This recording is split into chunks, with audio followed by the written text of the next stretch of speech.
Hello students, in last class we have studied about the livings of tribal people. इसी class में हम पढ़ेंगे British rule and its impact on tribal people.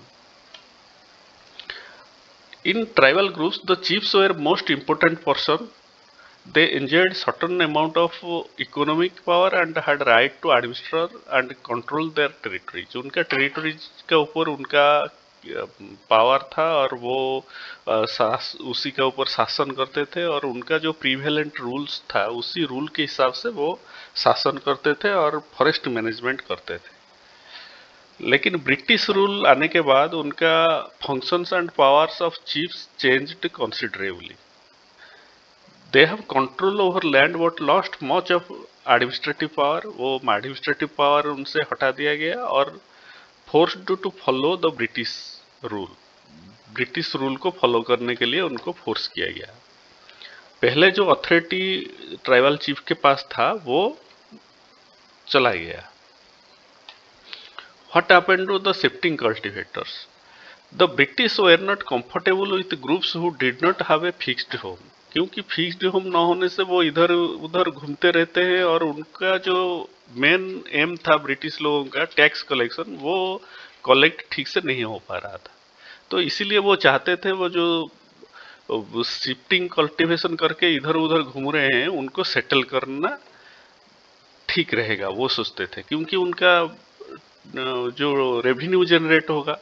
So they introduced land settlement. उधर भी land settlement वो introduce किए। उसी हिसाब से वो क्या किए, लैंड को मेजर किए और उसको कितना रेंट स्टेट को देना पड़ेगा, स्टेट मतलब वो ब्रिटिश लोग उनको देना पड़ेगा, वो भी वो डिसाइड कर ली।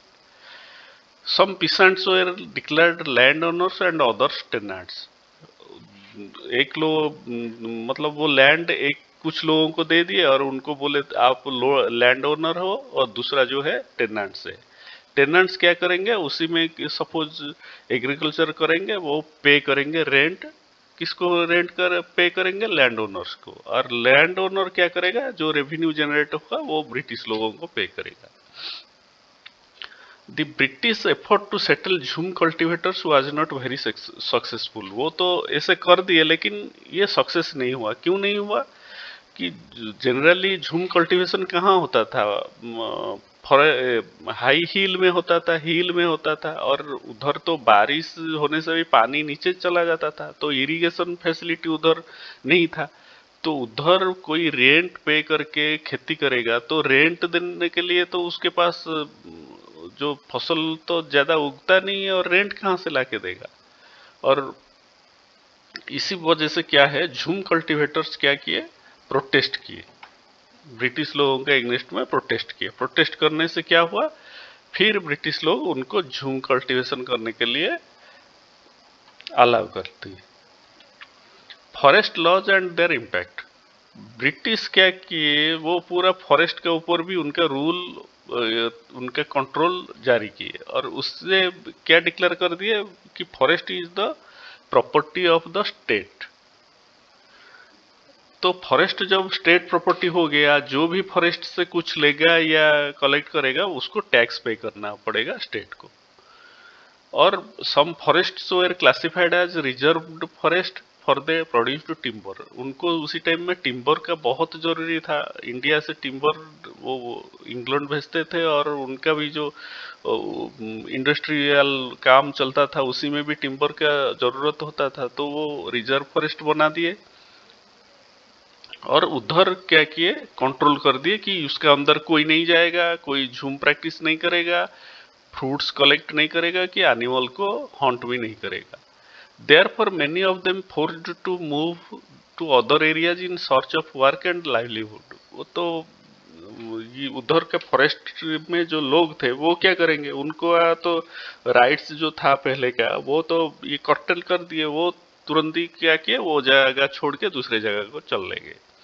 चले जाने के बाद ब्रिटिश लोगों को प्रॉब्लम फेस हुआ कि लेबर उनको नहीं मिला पेड़ काटने के लिए, क्योंकि पेड़ तो उसी टाइम में रेलवे लाइन भी उसी टाइम में इंट्रोड्यूस हो रहा था, तो उसके लिए पेड़ लॉग चाहिए, तो वो काटने के लिए और उसको ट्रांसपोर्ट करने के लिए उनको लेबर नहीं मिले। तो फिर वो क्या किए, झूम कल्टीवेटर लोगों के साथ एक कॉम्प्रोमाइज की कि विलेज में जो लोग रहेंगे उनको झूम कल्टीवेशन के लिए प्रोवाइड किया जाएगा, जगह प्रोवाइड किया जाएगा, परमिशन मिल जाएगा, लेकिन वो लोगों को फॉरेस्ट डिपार्टमेंट के लिए कुछ दिन काम करना पड़ेगा। फॉरेस्ट डिपार्टमेंट को जब चाहिए उसी टाइम में आके वो लोग उनके साथ काम करेंगे। तो ये सब रूल के एग्नेस्ट में रिवोल्ट भी हो गया, संग्राम संगमा 1906 में आसाम में रिवोल्ट किए थे, और फॉरेस्ट सत्याग्रह 1930 में हुआ था सेंट्रल प्रोविंस में। द प्रॉब्लम विथ ट्रेड, जो बिजनेस है उसका साथ क्या हुआ, वो ट्रेडर्स एंड मनी लेंडर्स में पहले बोला था, उसको ट्राइबल पीपुल अपना दुश्मन समझते थे क्योंकि ये लोग टॉर्चर करते थे और हाई रेट पे मनी लेंडर इंटरेस्ट कलेक्ट करते थे, और प्लस हाई रेट में ट्रेडर्स जाके उनको सामान बेचते थे, और उनका जो, और कभी कभी बोलते थे उनको काम देते थे और बहुत लो प्राइस में। तो ट्राइबल पीपुल को ये जो हरासमेंट करते थे, ट्राइबल पीपुल मनी लेंडर और ट्रेडर्स को उनको उनका एनिमी, दुश्मन समझने लगे, और ये इनका टॉर्चर से ट्राइबल पीपुल क्या किए, उनका घर छोड़ के दूसरा काम करने के लिए चले गए।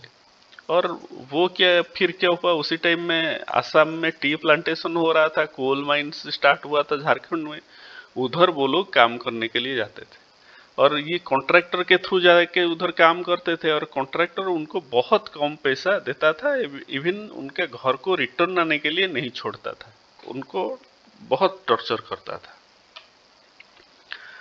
तो ये सब होने के बाद, टॉर्चर होने के बाद, वो लोग रिवोल्ट किए ब्रिटिश रूल के एग्नेस्ट में। कहाँ कहाँ रिवोल्ट हुआ, Coles rebelled in 1831 to 32, Santals rose in revolt in 1855, Bastar rebellion in central India broke out in 1910, the Worli revolt in Maharashtra in 1940। ये सब ट्राइबल ग्रुप रिवोल्ट किए थे। और उसके बाद बिरसा मुंडा, ट्राइबल जो थे उनका सबसे बड़ा लीडर जो है बिरसा मुंडा। बिरसा मुंडा 1870 में बोहंडा, रांची का एक जंगल है, अभी झारखंड में है, उधर वो एक पुअर फादर, उनका पापा जो थे बहुत गरीब आदमी थे, और वो उधर पैदा हुए थे बोहंडा जंगल में, और उधर बच्चे का दिन में वो क्या करते थे, ग्रेजिंग सीप को ये कर रियर करते थे, और फ्लूट और डांसिंग इन लोकल अखड़ा, उनका काम था playing flute and dancing in local akhara, उधर ही खेलते रहते थे। जैसे बिरसा बड़ा होने लगे, वो सब मुंडा अपराइजिंग के बारे में सुने, मतलब मुंडा कभी कभी रिवोल्ट किए हैं, किसके एग्नेस्ट में किए हैं, ये सब सुने हैं। तो बिरसा कुछ दिन के लिए मिशनरी स्कूल भी गए थे, उधर मिशनरी लोगों को बोलते हुए बहुत बार सुने हैं, मतलब सुनते थे। और कुछ दिन भी वो वैष्णव एक है जो हिंदू होते हैं, वो उनका साथ भी टाइम स्पेंड किए हैं। ये सब जिन जिन लोगों के साथ वो अपना टाइम स्पेंड किए, उनका लाइफ में वो सब आइडियाज जो आया उनको इन्फ्लुएंस किया। उनका जो मूवमेंट जो था वो था reforming tribal society. Tribal society को कैसे रिफॉर्म किया जाए, क्योंकि ट्राइबल लोग उसी टाइम में बहुत लिकर पीते थे, और ये विच क्राफ्ट और सॉर्सरी में बिलीव करते थे। तो वो बिरसा मुंडा क्या बोलते थे, दारू पीना बंद करना है, और अपना जो गांव है उसको साफ रखना है, और विच क्राफ्ट और सॉर्सरी को बिलीव नहीं करना है। बिरसा क्या करते थे, मिशनरीज के एग्नेस्ट में भी मूवमेंट स्टार्ट किए थे, और हिंदू लैंडलॉर्ड्स ये इन लोगों को देख रहे थे कि ये बाहर का आदमी है, दिक्कूज है, वो मुंडा जो उनका स्टाइल ऑफ लाइफ उसको ये चेंज कर रहे हैं और क्षति पहुंचा रहे हैं। Birsa urged his followers to recover their glorious past. He talked about the golden age in the past. जो पास्ट में मुंडा जो लाइफ था वो उसको बोलते थे ये गोल्डन लाइफ था। मुंडा they lived in a good life, constructed embankment, tapped natural springs, planted trees and orchards. They did not kill their brethren and relatives. वो बोलते थे कि पहले जो मुंडा थे वो बांध बनाते थे, पानी को हार्वेस्ट करते थे, खेती करते थे और अपना भाइयों को नहीं मारते थे। Birsa wanted people to work on their land, settle down and cultivate fields. वो जो लोग बाहर जाते थे उनको वो मना करते थे, हमारा खेत में हम काम करेंगे और हमारा जगह पे हम रहेंगे। Birsa wanted to drive out missionaries, moneylenders, Hindu landlords and government and set up a मुंडा राज। ये मिशनरी जो था और मिशनरीज, मनीलेंडर, हिंदू लैंडलॉर्ड और गवर्नमेंट को हटा के एक मुंडा राज एस्टेब्लिश करना चाहते थे। As the movement spread, the British officials arrested Birsa in 1895, convicted him on charge of rioting and jailed for 2 years. वो मूवमेंट जैसे स्प्रेड हुआ, ब्रिटिश लोग क्या सोचे कि इसको हटाना पड़ेगा, न हटाने से वो बहुत ये करेगा, मतलब ब्रिटिश लोगों को नहीं मानेगा। तो 1895 में उनको अरेस्ट करके उनको जेल में डाल दिए 2 साल के लिए। और बिरसा मुंडा क्या करते थे, लोकल लैंग्वेज में बात करते थे और ट्रेडिशनल सिंबल्स यूज करते थे। और वो क्या कर बोलते थे कि रावण को मारना है। रावण किए कौन है? दिक्कुज, जो मनीलैंडर और